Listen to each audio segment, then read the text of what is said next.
Hey guys, welcome back to Easy Fix Truck and Equipment Repair. Today we're pulling an engine out of a 05 Duramax. So here I'm unplugging the clip for the wiring for the hood and removing the bolts for the springs. I believe they're 13mm bolts.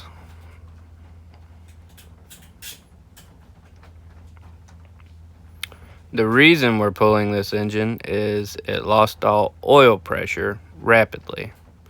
We pulled the pan and found teeth in the oil pan. So here I pulled the other spring. Next I'm pulling the through bolts that go through at the hinge to remove the hood. And yep, there it is. Struggle to handle the hood. It's quite a bit heavier than it looks. It's definitely a two-person job or one insanely strong person.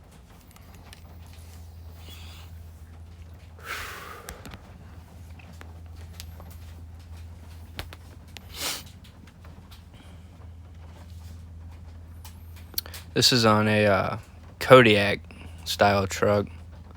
I believe that's what they're called. Kodiak 4500, something like that. So next we're gonna pull the cooling package. So here I'm pulling the nut holding the P-clamps for the AC lines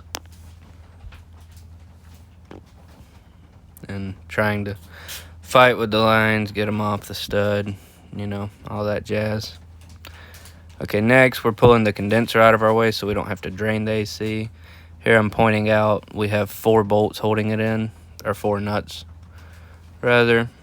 They're 10mm socket to pull those off, and then you can grab your condenser, throw it towards the passenger side, and get it out of the way so you don't have to unhook your lines.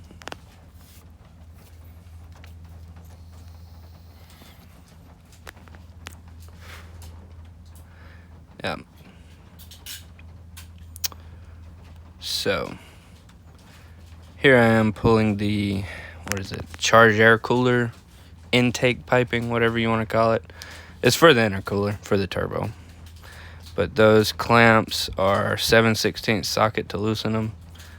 And then just, you know, pop the boots off.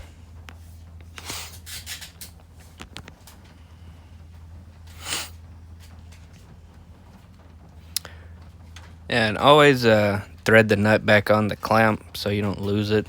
At least that's what I do. Helps me keep track of the nuts and bolts. I like to put them back in when I'm working on something if I can. That way you don't have to, you know, throw them in a bolt bin and dig through and look for it. So that is our sensor for our mass airflow, and it's being kind of a booger.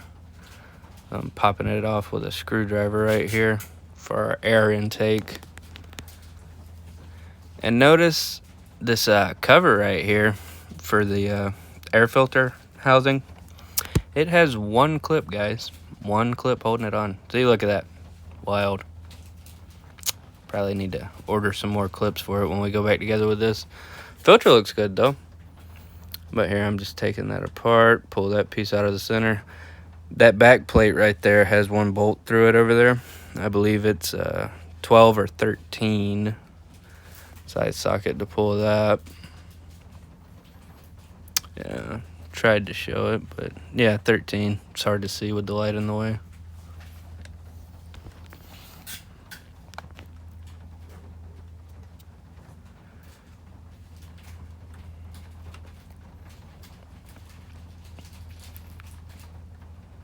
Okay, next I'm pulling the other end of the passenger side air cooler intake pipe thing, whatever you call it. And yeah, those will fight you pretty good. They get stuck on there. Sometimes you can pry a little corner up and squirt WD-40 in there or some kind of penetrant and they'll slide right off. Here's kind of an overview. Now we can start to see the engine a little bit.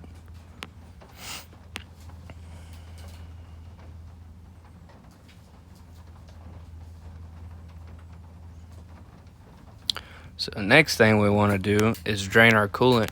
And these are hidden very well. The drain, see that little red thing right there? Yeah, I'm pointing it out. That's a petcock, and you stick a little flat blade screwdriver in there. It's hidden very well. If you did not know it was there, you'd probably struggle to find it.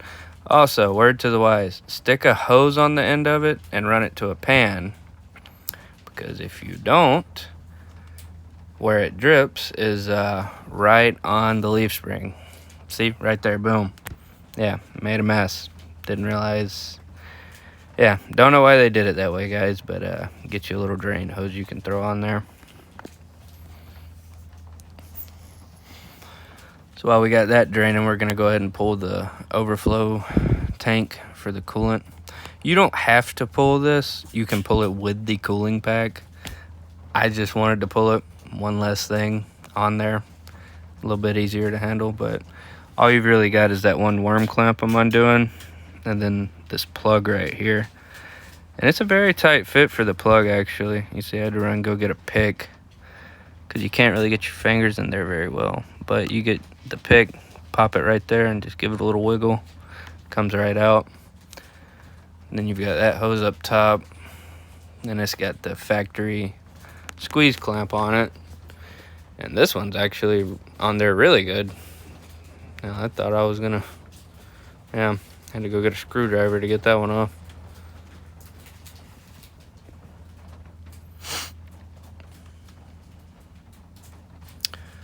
So I'm pulling those two bolts right, or nuts right there. Those are 10mm size socket to remove those.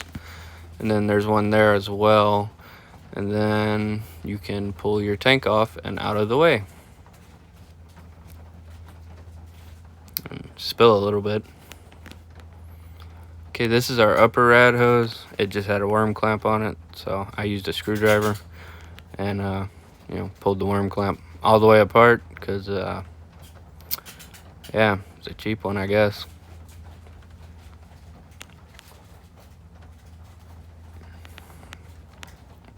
This hose was really on there. I'm pretty sure I actually edited it out. I fought with it for, I don't know, probably a good 2 minutes trying to get it off. See, I'm trying to pry it with the screwdriver without breaking it. Yeah, finally got it off.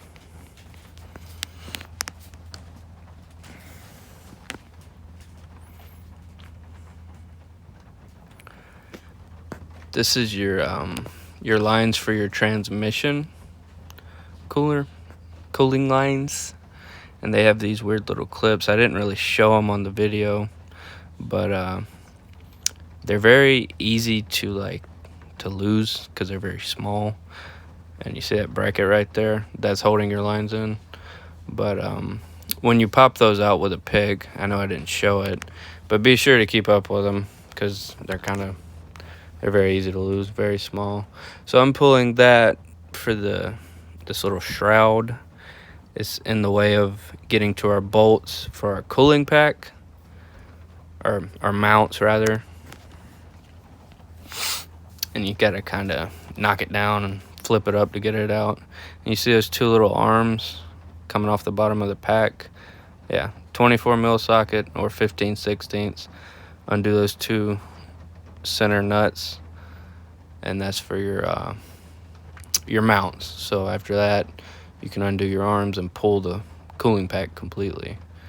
Yeah, see here I'm pulling the arms off. I don't recall what size those are, but pull the arm on both sides, it's the same. So here I try to pick it up and realize it's kind of heavy, so called a buddy to give me a hand to get that off. So that's our plug for our AC compressor. It goes right there. And then there's 4 bolts holding the compressor on. Once again, I don't want to drain the system, so I'm pulling the compressor. It's a 15mm socket to pull those, and they just come right out with a... It's really nice having one of those 3/8 impacts. You can really get a lot done pretty quickly. At least for tearing down. Going back, I like to put together by hand, but you can pull some stuff apart pretty quick with power tools.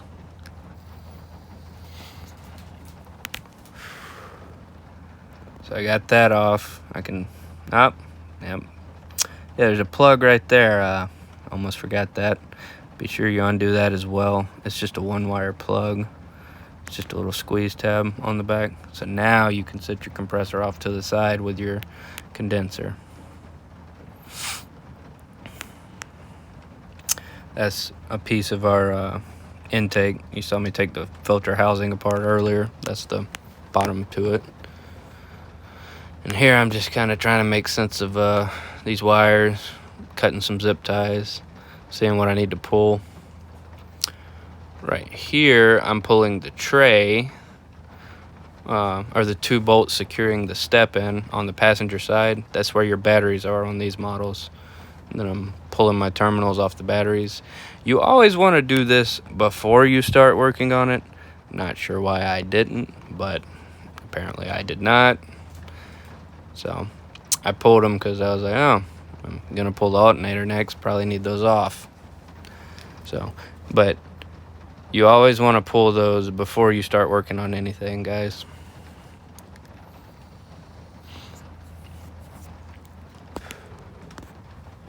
Because electronics can be very finicky and they're very sensitive. You know, you can literally plug something in wrong with the key on and fry a computer. I mean, that's extreme, but you can do it. So here I'm pulling this, not sure what you call it. It's like a bracing, I guess. That's what our filter housing was screwed into. But it's got nuts and bolts all the way across it. And it just mounts to the frame. So yeah, I'm getting that out of our way. Get us some more clearance so we can get in there and work. And those are the master plugs for the engine. So you can unplug those right there and leave the wiring harness with the engine rather than trying to disconnect the harness and leave the harness with the truck. You'll be there all day, because the first time I did one of these, I did it that way and I was there forever. So this truck is really cool because it has a I call it a doghouse. I don't know what the technical term is, but it's basically a cut hole in the floorboard with a cover where you can get to the back of the engine and work. Look at that. We can get to everything. Get some light in there. So here I'm pulling this heat shield off so I can get to the clamps for my exhaust.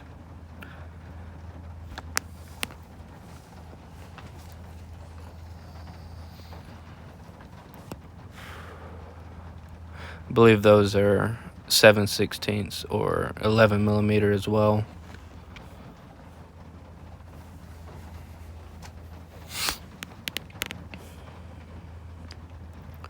So now I can get to the clamps for that, I guess downpipe is what you'd call it, coming off the back of the turbo.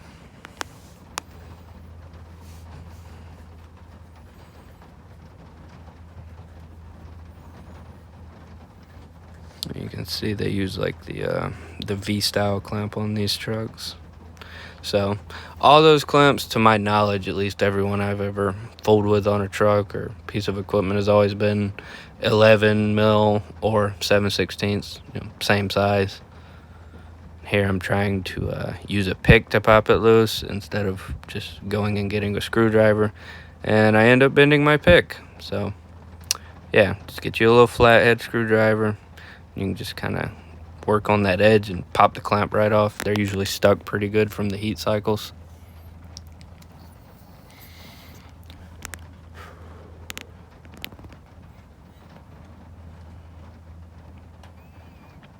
And here I'm having to get to this one with a ratchet wrench because whoever put this clamp on didn't think to, maybe spin it where you could just get to it with a gun. So yeah, had to take that one off by hand.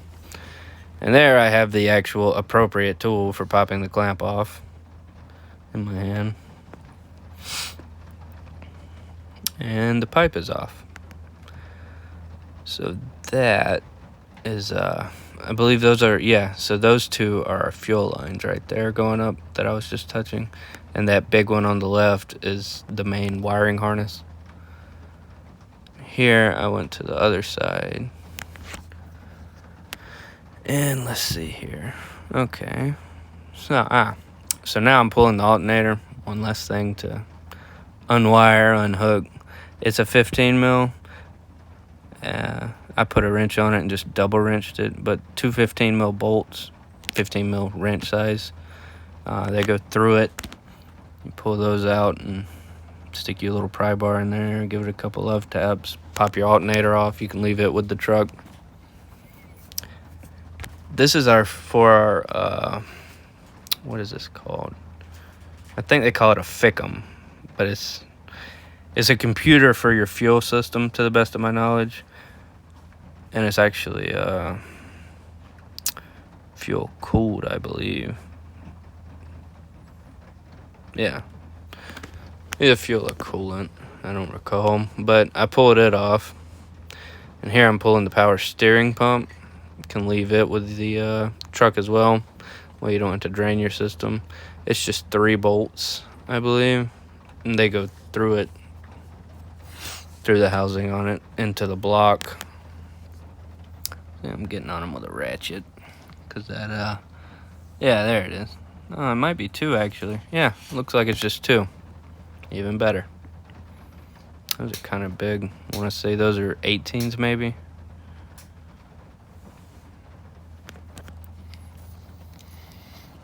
And then, see, thread the bolts back into the holes so you know where they go. And then, even though you drain the coolant, when you pull the hose, you still lose some. Here, I'm just pulling this coolant intake going into the engine, I guess, if you will. Pulling that loose. And back there, I think I'm starting to work on the fuel filter base. Yeah, so my fuel line's right there. So I pulled that one. I just pulled it from the hose because that one was loose from the engine, you see. But the other one, I actually went and got a tool, which I'll show you later in the video, to properly undo those lines. You get them at an auto parts store cheap. They're just like push to connect, like Chinese finger trap style locks.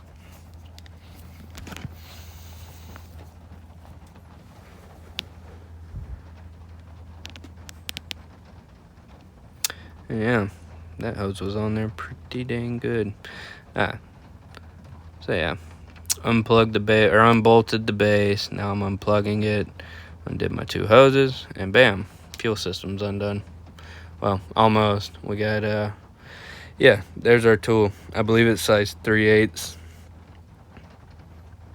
Yeah, 3/8, and you slide it on the line.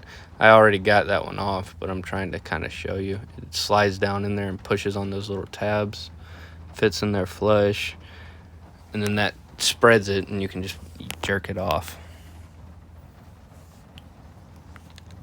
Yeah.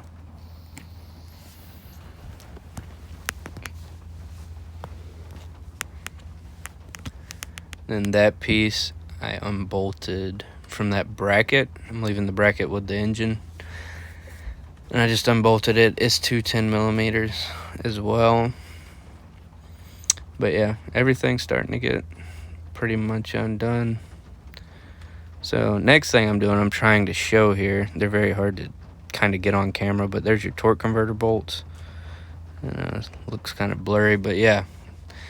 So I kind of showed that there. And then I'm going under the truck to actually undo them next. Yeah. So I took my screwdriver right there, my trusty dusty flat bar, and just gently pry it on the teeth. Don't, bust the housing or anything, but you can, unless your motor's locked up or something, you can bar it over very easily to line those bolts up through the starter hole. I did have to pull the starter out of the way. I don't believe I caught that on camera, but I think it was just 2 bolts. Yeah, here I am kind of struggling to show y'all, but you can get it up in there. And that's how I was able to get them out. I was able to use an extension, a socket. It's a size 15 socket. And my little 3/8 gun fit up in there pretty snug. I forgot to record, but you do have to pull out 10 bell housing bolts with a 15 wrench. At this point, I'm rigging the engine up. I've got chains and ratchet straps and lifting links and pulling it with a chain hoist.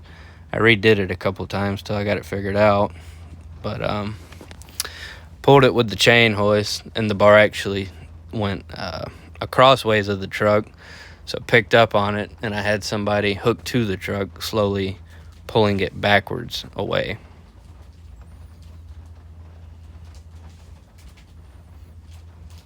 And there's the engine out of the truck.